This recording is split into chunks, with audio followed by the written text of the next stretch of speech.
खंडम चंदम दिव्यम गुणलेपनम चंदनांते अक्षत चावल चढ़ा दीजिए। अक्षतम श्रीट कुंकुमता शोभित अक्षतम ते पुष्प चढ़ा दीजिए।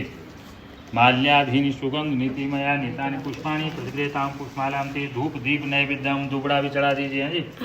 वंश विद्यार्थी ध्रुवां क्रमते समर्पयामि भ्यो नमः।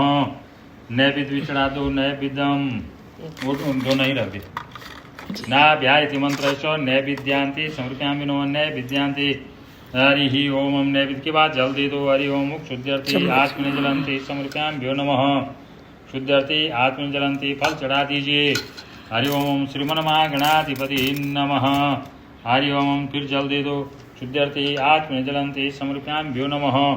ताम्बूलम मुखवासनार्थी ताम्बूलम समर्पयामि भ्यो नमः। ताम्बूल पत्रांते पुष्प लेकर के हाथ जोड़ें जी। भगवान गणेश जी का ध्यान करें। हरि ओम नमो नमस्ते गजाननं भूतगणाधिसेवितं कपितजम्बोफलचारुभक्षणम् उमासुतं शोकविनाशकारकं नमामि विघ्नेश्वर पादपङ्कजं। श्रीमन्महागणाधिपते नमः।